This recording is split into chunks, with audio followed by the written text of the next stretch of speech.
ഇന്നത്തെ വീഡിയോയിൽ നമ്മുടെ വീട്ടിലുള്ള മുരടിച്ചിരിക്കുന്ന നശിക്കാറായ റോസ് എങ്ങനെയാണ് നിറച്ച് പൂക്കളുണ്ടാക്കി നിറച്ച് പച്ചപ്പോട് കൂടി ആ ഒരു പ്ലാന്റ് മാറ്റിയെടുക്കുക എന്നാണ് ഇന്നത്തെ വീഡിയോയിൽ പറയാൻ പോകുന്നത്. അപ്പോൾ നിങ്ങളുടെ വീട്ടിൽ ഏതെങ്കിലും റോസ് മുരടിച്ചിരിക്കുന്നുണ്ടെങ്കിൽ ഇതേപോലെ ഒന്ന് ചെയ്തു നോക്കുക. തീർച്ചയായിട്ടും നിങ്ങൾക്ക് നിങ്ങളുടെ ചെടി പഴയ പോലെ കൊണ്ടുവരാൻ പറ്റും. അപ്പോൾ എന്തൊക്കെയാണ് അതിന് വേണ്ടത്, എങ്ങനെയൊക്കെയാണ് ചെയ്യേണ്ടതെന്ന് പതിയെ മനസ്സിലാക്കാം. അപ്പോൾ നമുക്ക് നേരെ വീഡിയോയിലേക്ക് കിടക്കാം. നമ്മുടെ റോസിനൊക്കെ നല്ല കെയർ ആവശ്യമുള്ള സമയമാണ് ഈ മഴക്കാലങ്ങളിലൊക്കെ നല്ല കെയർ കൊടുത്തിട്ടില്ലെങ്കിൽ നമ്മുടെ റോസിൽ ഒരുപാട് പ്രശ്നങ്ങളുണ്ടാവും. അപ്പോൾ നമ്മൾ ഒരാഴ്ച രണ്ടാഴ്ചയൊക്കെ വിട്ട് കഴിഞ്ഞാലും അല്ലെങ്കിൽ എങ്ങോട്ടേക്ക് മാറിക്കഴിഞ്ഞാലൊക്കെ നമ്മുടെ റോസ് മുരടിച്ച് അല്ലെങ്കിൽ ഫംഗസ് അറ്റാക്ക് ഒക്കെ വന്ന് നശിക്കാറായി നിൽക്കുന്നതായിരിക്കും. കുറച്ച് ദിവസം വീട്ടിൽ നിന്ന് മാറി നിന്നപ്പം പറ്റിപ്പോയ റോസാണിത്.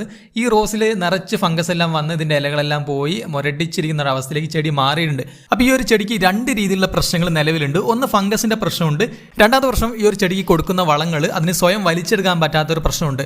അപ്പോൾ ഇതിനുള്ള മെയിൻ റീസൺ മണ്ണിലുള്ള ഈ വളങ്ങളെല്ലാം വിഘടിപ്പിച്ച് കൊടുക്കുന്ന ബാക്ടീരിയകളുടെ ഒരു അഭാവമാണ്. അപ്പോൾ നിങ്ങൾ ശ്രദ്ധിക്കേണ്ട കാര്യം, നമ്മൾ മണ്ണിലോട്ട് കൊടുക്കുന്ന വളങ്ങൾ, മണ്ണിലിട്ട് കൊടുക്കുന്ന വളങ്ങൾ പലതും വിഘടിപ്പിച്ച ശേഷം മാത്രമേ ചെടികൾക്ക് വലിച്ചെടുക്കാൻ പറ്റുള്ളൂ. അപ്പോൾ ഇങ്ങനെ വിഘടിക്കാതെ മണ്ണിൽ വളങ്ങൾ കെടുക്കുമ്പോൾ അതിൽ pH മാറ്റം വരും. അതുപോലെ തന്നെ ചെടിക്ക് വളർച്ചയും മുരടിച്ചു പോകും. അപ്പോൾ ഇങ്ങനെ പലരുടെയും ചെടികൾ മുരടിച്ചു പോകാറുണ്ട്. എന്ത് വളം കൊടുത്തിട്ടും ചെടി റെഡിയായി വരുന്നില്ല എന്ന് പലരും പറയുന്നുള്ള മെയിൻ റീസൺ ഇതാണ്. അപ്പോൾ ഈ രീതിയിൽ ചെടി മുരടിച്ചിരിക്കുമ്പോൾ ചെയ്തു കൊടുക്കേണ്ട രണ്ട് കാര്യങ്ങൾ ഞാൻ പറഞ്ഞുതരാം. ആദ്യം നമുക്ക് ഈ മണ്ണിലുള്ള വളങ്ങൾ വിഘടിക്കാതെ കെടുക്കുന്നത് എങ്ങനെ വിഘടിപ്പിച്ച് ചെടിക്ക് വലിച്ചെടുക്കാൻ പാകത്തിലേക്ക് ആക്കി കൊടുക്കാമെന്ന് മനസ്സിലാക്കാം. അപ്പോൾ അതിനുവേണ്ടി മണ്ണിലെ ഈ ബാക്ടീരിയകളുടെ കുറവാണല്ലോ ഈ ചെടികൾക്ക് വളം വിഘടിപ്പിക്കാൻ പറ്റാത്തത്. അതിനുവേണ്ടി നമ്മൾ ഉപയോഗിക്കുന്നത് WDC എന്ന് പറഞ്ഞിട്ടുള്ള വേസ്റ്റ് ഡീകമ്പോസർ ആണ്.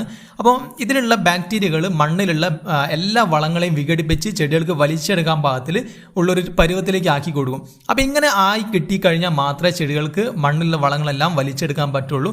നിലവിൽ ഓൾറെഡി മണ്ണിലുള്ള ബാക്ടീരിയകൾ തന്നെയാണിത്. അപ്പോൾ ഈ ഒരു ബാക്ടീരിയകളുടെ സഹായം ഉണ്ടെങ്കിൽ മാത്രമേ ചെടികൾക്കൊക്കെ നല്ല രീതിയിൽ ഗ്രോത്തും ഉണ്ടാവുള്ളൂ. അപ്പോൾ ഇത് നമ്മൾ രാസവളങ്ങളും അല്ലെങ്കിൽ പെസ്റ്റിസൈഡുകളും ഇൻസെക്ടിസൈഡുകളൊക്കെ പ്രയോഗിക്കുന്ന സമയങ്ങളിൽ പലപ്പോഴും നശിച്ചു പോകാറുണ്ട്. അപ്പോൾ ഇങ്ങനെ നശിച്ചു പോകുന്ന ബാക്ടീരിയകൾ നമ്മൾ അപ്പോൾ റീപ്ലേസ് ചെയ്ത് കൊടുക്കേണ്ടതുണ്ട്.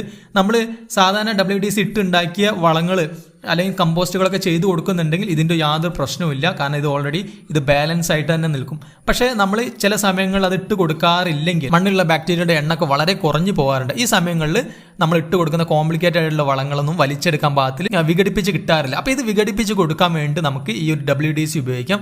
WDC ഉള്ള ബാക്ടീരിയകൾ മണ്ണിലുള്ള എല്ലാ വളങ്ങളെയും വിഘടിപ്പിച്ച് ചെടിക്ക് വലിച്ചെടുക്കാൻ പാകത്തിൽ റെഡിയാക്കി കൊടുക്കും. അപ്പോൾ ഇത് നമുക്ക് വളം വിൽക്കുന്ന കടയിലൊക്കെ വാങ്ങിക്കാൻ കിട്ടുന്ന സാധനം തന്നെയാണ്. പല പേരുകളിൽ പല ബ്രാൻഡുകൾ നമുക്ക് കിട്ടും. അപ്പോൾ നിങ്ങൾ വളം വിൽക്കുന്ന കടയിൽ പോയിട്ട് ഏത് ബ്രാൻഡാണോ അല്ലെങ്കിൽ ഏത് രൂപത്തിലുള്ള WDC ആണ് കിട്ടുന്നതെങ്കിൽ അത് വാങ്ങിച്ച് പ്രയോഗിച്ചാൽ മതി. ഏത് ബ്രാൻഡ് പ്രയോഗിച്ചാലും സെയിം റിസൾട്ട് തന്നെയാണ്. പക്ഷേ ഒരു കാര്യം മാത്രം നിങ്ങൾ ശ്രദ്ധിക്കുക, വാങ്ങിക്കുന്ന പ്രോഡക്റ്റിൻ്റെ എക്സ്പയറി ഡേറ്റ് അത് കഴിഞ്ഞിട്ടില്ല എന്ന് ഉറപ്പ് വരുത്തുക. എങ്കിൽ മാത്രമേ നമുക്ക് ആ കറക്റ്റ് റിസൾട്ട് കിട്ടുള്ളൂ. അപ്പോൾ ഞാനിത് ഉപയോഗിക്കുന്ന പൗഡർ രൂപത്തിലുള്ള ഒരു WDC ആണ്. ഇത് വാങ്ങിച്ചു കൊണ്ടുവന്ന ശേഷം നമ്മൾ ചെയ്യേണ്ടത് കുറേശ്ശെ ഈ ചെടിച്ചട്ടിയിൽ അങ്ങ് വിതറി കൊടുക്കുക. ഈ ചെടിച്ചട്ടിയിൽ WDC ഇട്ട് കഴിഞ്ഞ് ഒന്ന് നനച്ച് കൊടുത്തു കഴിഞ്ഞാൽ ഇതിലുള്ള ബാക്ടീരിയകൾ പ്രവർത്തനം ആരംഭിക്കും. ഇതിൽ വിഘടിക്കാതെ കിടക്കുന്ന വളങ്ങളെല്ലാം വിഘടിപ്പിച്ചിട്ട് ചെടികൾക്ക് വലിച്ചെടുക്കാൻ പാകത്തിൽ റെഡിയാക്കി കൊടുക്കും.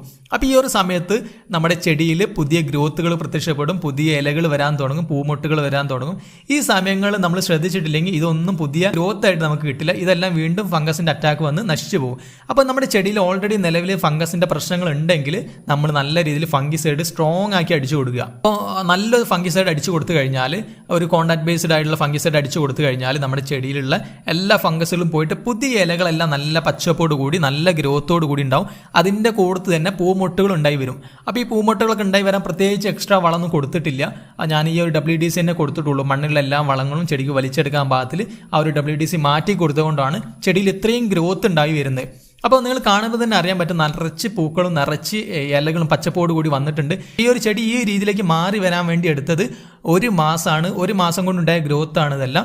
അപ്പോൾ നമ്മൾ ചെടികൾക്ക് ആവശ്യമായിട്ടുള്ള WDC അല്ലെങ്കിൽ വളങ്ങളോ കൊടുക്കുന്ന കൂട്ട് തന്നെ ഫംഗിസൈഡ് നമ്മൾ ഈ ഒരു റോസിൻ്റെ കാര്യത്തിൽ നന്നായിട്ട് പ്രയോഗിച്ചു കൊടുക്കുന്നുണ്ട്. അപ്പോൾ 5 ഗ്രാം വെച്ചിട്ടാണ് ഫംഗിസൈഡ് ഇതിന് അടിച്ചു കൊടുത്തത്. 5 ഗ്രാം 1 ലിറ്റർ വെള്ളത്തിൽ കലക്കിയ ശേഷം സ്പ്രേ ചെയ്ത് കൊടുക്കുകയാണ് ചെയ്തത്. ആഴ്ചയിൽ ഒരിക്കൽ എന്ന രീതിയിൽ മാസത്തിൽ 4 പ്രാവശ്യം വെച്ചിട്ട് ഫംഗിസൈഡ് കൊടുത്തുകൊണ്ടാണ് ചെടികളിലെ ബാക്കിയുള്ള എല്ലാ ഫംഗസുകളും പോയിട്ട് ചെടി നല്ല രീതിയിൽ വളർന്നു വന്നു. ഈ ഒരു ചെടി നമ്മൾ വീണ്ടും ഒരാഴ്ചത്തേക്ക് നമ്മൾ ശ്രദ്ധിക്കാതെ ചെറിയ ബ്ലാക്ക് സ്പോട്ടുകളെല്ലാം അവോയ്ഡ് ചെയ്ത് കഴിഞ്ഞാൽ വീണ്ടും പഴയ രീതിയിലേക്ക് മാറിപ്പോവും. അങ്ങനെ ഒരു പ്രശ്നം നമ്മുടെ റോസിനുണ്ട്. മറ്റുള്ള ചെടികളെക്കാളും കൂടുതൽ റോസിൻ്റെ ഇലകളിൽ പെട്ടെന്ന് തന്നെ ഈ ഒരു ഫംഗസിൻ്റെ അറ്റാക്ക് വരും. അപ്പോൾ നമ്മൾ പ്രത്യേകം ശ്രദ്ധിച്ച് അതിനനുസരിച്ചുള്ള കെയർ എല്ലാം കൊടുത്തിട്ട് വളർത്തിയെടുക്കേണ്ടതുണ്ട്. പലരും ഈ ഒരു കാര്യങ്ങളൊന്നും ശ്രദ്ധിക്കാത്തത് കൊണ്ടാണ് നമ്മുടെ ചെടികളെല്ലാം മുരടിച്ച് പോകുന്നു. പൂക്കളിൽ പലരും ചോദിക്കാറുണ്ട്, നഴ്സറിയിൽ നിന്ന് വാങ്ങിച്ചു കൊണ്ടുമ്പോൾ നിറച്ച് പൂക്കൾ ഉണ്ടായിരുന്നു, പിന്നീട് അതിൽ പൂക്കളൊന്നും ഇല്ലാതെ ചെടി മുരടിച്ച് പോയിരിക്കുകയാണ്. എന്ത് ചെയ്യണമെന്ന്. ഈ രീതിയിലുള്ള കാര്യങ്ങളൊക്കെ ഒന്ന് ചെയ്ത് നോക്കി കഴിഞ്ഞാൽ തന്നെ നമ്മുടെ ചെടി നല്ല രീതിയിൽ കൊണ്ടുവരാൻ പറ്റും. നിങ്ങളുടെ വീട്ടിൽ ഏതെങ്കിലും ചെടികൾ അടിച്ചിരിക്കുന്നുണ്ടെങ്കിൽ ഈ ഒരു കാര്യങ്ങളൊക്കെ ഒന്ന് ചെയ്ത് നോക്കുക. തീർച്ചയായിട്ടും നിങ്ങൾക്ക് നിങ്ങളുടെ ചെടിയൊക്കെ നിറച്ച് പൂക്കൾ ഉണ്ടാക്കിയെടുക്കാൻ പറ്റും. ഇന്നത്തെ വീഡിയോ നിങ്ങൾക്ക് ഇഷ്ടപ്പെട്ട് കഴിഞ്ഞാൽ താഴെ കമൻറ്റ് ചെയ്യുക. അടുത്ത വീഡിയോയിൽ വേറെ സംഭവമായിട്ട് വരാം. അതുവരെ ഹാപ്പി ഗാർഡനിങ്.